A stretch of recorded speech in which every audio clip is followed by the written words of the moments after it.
CM Revanth Reddy సభలో మంత్రి కొండా సురేఖ లేకపోవడంపై రాజకీయంగా చర్చ జరుగుతోంది. ములుగు, పరకాలలో సీఎం రేవంత్ రెడ్డి పర్యటించగా ఆ రెండు సభలకు కొండా సురేఖ దూరంగా ఉన్నారు. దేవాదాయ శాఖ మంత్రిగా ఉన్న కొండా సురేఖ మేడారం రాకపోవడం ఆసక్తిగా మారింది. మంత్రి సీతక్క, కడియం శ్రీహరి, రేవూరి ప్రకాష్ రెడ్డితో కొంతకాలంగా కొండా సురేఖకు విభేదాలు ఉన్నాయి.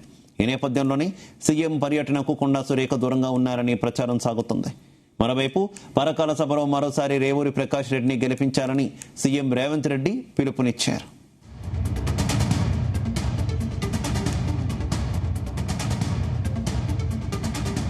సీఎం రేవంత్ రెడ్డి సభలో మంత్రి కొండా సురేఖ లేకపోవడంపై రాజకీయంగా చర్చ జరుగుతోంది.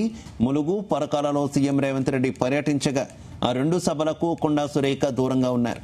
దేవాదాయ శాఖ మంత్రిగా ఉన్న కొండా సురేఖ మేడారం రాకపోవడం ఆసక్తిగా మారింది. మంత్రి సీతక్క, కడియం శ్రీహరి, రేవూరి ప్రకాష్ రెడ్డితో కొంతకాలంగా కొండా సురేఖకు విభేదాలు ఉన్నాయి. ఈ నేపథ్యంలోనే సీఎం పర్యటనకు కొండా సురేఖ దూరంగా ఉన్నారని ప్రచారం సాగుతోంది. ఇక ఈ ప్రచారానికి సంబంధించి మరింత సమాచారం మా కరెస్పాండెంట్ శ్రీకాంత్ అందిస్తారు. శ్రీకాంత్.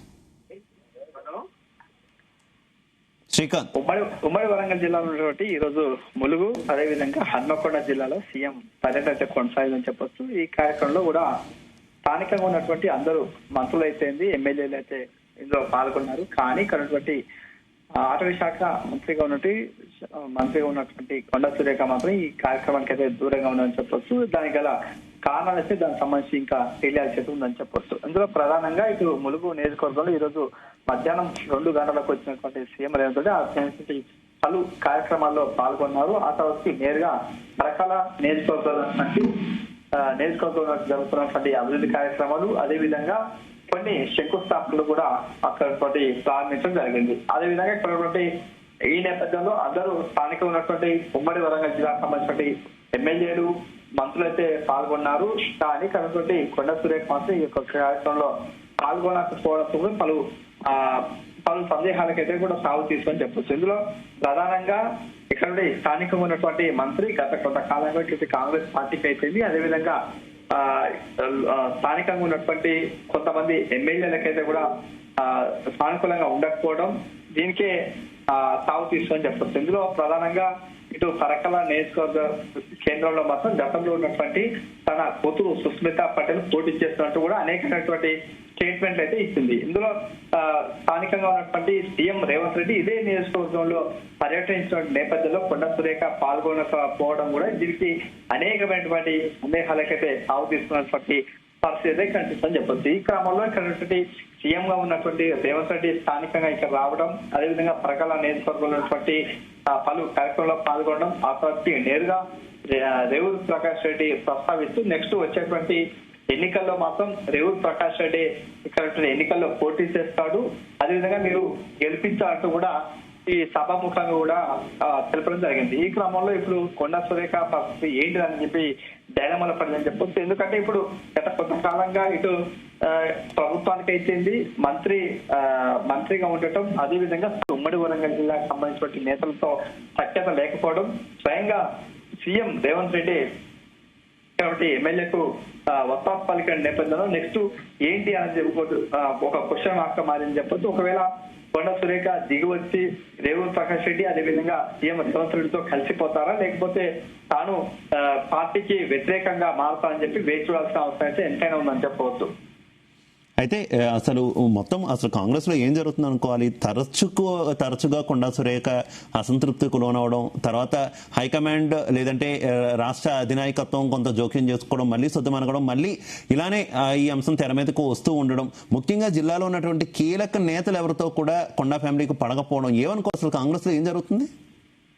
ఖచ్చితంగా చెప్తుంది. ఎందుకంటే గత కొంతకాలంగా చూసుకోవచ్చు, ఇటీవలే కడియం శ్రీహరి తన దేవాదాయ శాఖ సంబంధించిన అధికారులతో సమీక్ష సమావేశం నిర్వహించాలంటూ కూడా కొండా సురేఖ గాంధీ భవన్ లో ఉన్నటువంటి ఫిర్యాదు చేసింది. ఆ తర్వాత దానికంటే ముందస్తుగా చూసుకుంటే మాత్రం ఇక్కడ స్థానికంగా ఉన్నటువంటి రేవూరి ప్రకాష్ రెడ్డి, కడియం శ్రీహరి, నామి రాజేంద్ర రెడ్డి, ఇతర సంబంధించినటువంటి కేఆర్ నాగరాజుతో సహా వీరంతా కూడా కొండా సురేఖకు వ్యతిరేకంగా పనిచేస్తున్నట్టు కూడా గతంలో ఉన్నటువంటి గాంధీ భవన్ లో కూడా ఫిర్యాదు చేసినటువంటి పరిస్థితి కనిపిస్తుంది. ఎందుకంటే స్థానికంగా మంత్రిగా కొండా సురేఖ ఉంటుంది, కానీ స్థానికంగా ఉన్నటువంటి ఎమ్మెల్యేలు తనకు ఎలాంటి ఆహ్వానించకపోవడం, పలు అభివృద్ధి కార్యక్రమాల్లో తనకు ఎలాంటి సమాచారం ఇవ్వట్లేదని చెప్పి గతంలో ఏఐసిసికి సంబంధించిన కమిటీకి అయితే కూడా ఫిర్యాదు చేసింది. ఆ తర్వాత ఏఐసిసి కమిటీ దీనిపై కూడా పూర్తి స్థాయిలో ఒక విచారణ చేసింది. దానికి సంబంధించిన కొండ సురేఖను పిలిపేయడం, ఆ తర్వాతకి స్థానికంగా ఉన్నటువంటి ఎమ్మెల్యేలను కూడా పిలిపించడం, ఆ తర్వాతకి ఏఐసిసికి సంబంధించిన నేతలు స్వయంగా అందరినీ పిలిపించి సఖ్యతగా తీసుకొచ్చారు. ఆ తర్వాత అంతా కూడా కలిసిపోయారని చెప్పి మనం అందరం కూడా భావించాం. కానీ ఆ తర్వాత కొద్ది రోజులకి మాత్రం సోనియా గాంధీ జన్మదినం సందర్భంగా కొండ మురళి కొన్ని వ్యాఖ్యలు చేశారు. స్వయంగా అక్కడ ఉన్నటువంటి కడియం శ్రీహర్ ని, అదేవిధంగా రేవూరు ప్రకాష్ రెడ్డిని సంబోధిస్తూ కొన్ని వ్యాఖ్యలు చేస్తారు. ఎందుకంటే పరకాల నియోజకవర్గంలో ఉన్నటువంటి నేతను నేనే గెలిపించానంటూ కూడా కొన్ని వ్యాఖ్యలు చేసినటువంటి పరిస్థితి కనిపిస్తుంది. ఈ క్రమంలో మరోసారి కూడా ఇది గాంధీ భవన్ వరకు అయితే పంచాయతీ చేరిన క్రమంలో స్వయంగా రేవంత్ రెడ్డి అయితేంది, అదేవిధంగా పిసిసి సంబంధించినటువంటి అధ్యక్షుడు మహేష్ కుమార్ గౌడ్ కూడా దీనిపై కూడా మాట్లాడడం, ఆ తర్వాత ఉమ్మడి వరంగల్ జిల్లా సంబంధించిన నేతలందరూ కూడా ఒక సఖ్యత కథను తీసుకొచ్చారు. ఆ తర్వాత ఎందుకంటే నెక్స్ట్ జరిగే ఎన్నికలు ఉంటాయి కాబట్టి అందరూ కూడా సానుకూలంగా ఉండాలి, ఎవరు కూడా ఇతరులకు సంబంధించినటువంటి ఇలాంటి తలవగాలు రావద్దని చెప్పి వారు క్రమశిక్షణ కమిటీ కూడా కొన్ని వారికి నివేదిక ఇచ్చిందని చెప్పొచ్చు. ఈ క్రమంలో మరోసారి కూడా ఈరోజు జరిగినటువంటి సీఎం రేవంత్ రెడ్డి సభ ముఖంగా కూడా ఈరోజు కొండ సురేఖ దూరంగా ఉండటం, అదేవిధంగా పరకాల నియోజకవర్గం తన సొంత నియోజకవర్గం ఉంటుంది.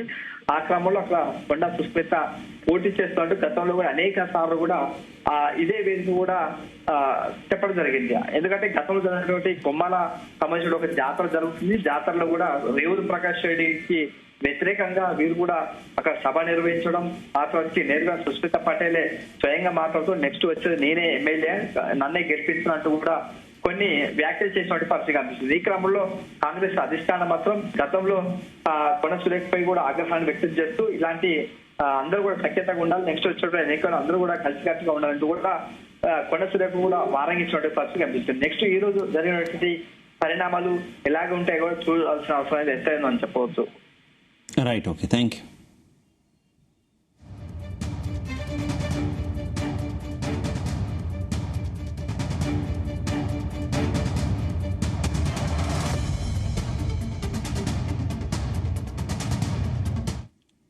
సాగర్ రావు గారిని, వివిధ కార్పొరేషన్లకు సంబంధించిన చైర్మన్లు, ప్రజాప్రతినిధులు, పార్టీ ప్రతినిధులు, ప్రభుత్వ అధికారులు, వేలాదిగా తరలి వచ్చిన మా పరకాల శాసనసభ నియోజకవర్గం నుంచి వచ్చిన మా సోదర సోదరీమణులందరికీ కూడా మనస్ఫూర్తిగా అభినందనలు, కృతజ్ఞతలు.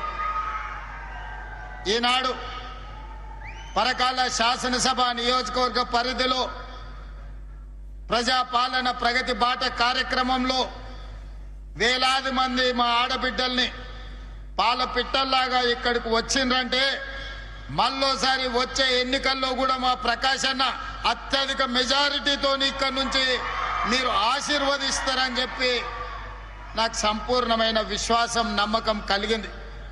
ఈరోజు అనుభవం కలిగిన రేవూరి ప్రకాష్ రెడ్డి గారు ఈ ప్రాంత శాసనసభ్యుడిగా ఎన్నిక కావడం వల్ల మీ ప్రాంత సమస్యలు తెలిసిన వాడిగా ఈ ప్రాంతాన్ని అభివృద్ధి చేయాలన్న ఆలోచనతో పదే పదే సంబంధిత శాఖ మంత్రులతోనే కాదు, ప్రత్యక్షంగా నన్ను ఎన్నోసార్లు వారు వస్తూ వారే రాకుండా మా పార్లమెంట్ సభ్యురాలు కావ్యమ్మని, కడియం శ్రీహరి గారిని కూడా తోడు తీసుకొని వస్తుంటే నా మీద ఒత్తిడి చేయడానికి, ఈ పరకాల శాసనసభ నియోజకవర్గాన్ని అభివృద్ధి చేయడానికి వారి ఆలోచన మేరకు, వారి విజ్ఞప్తి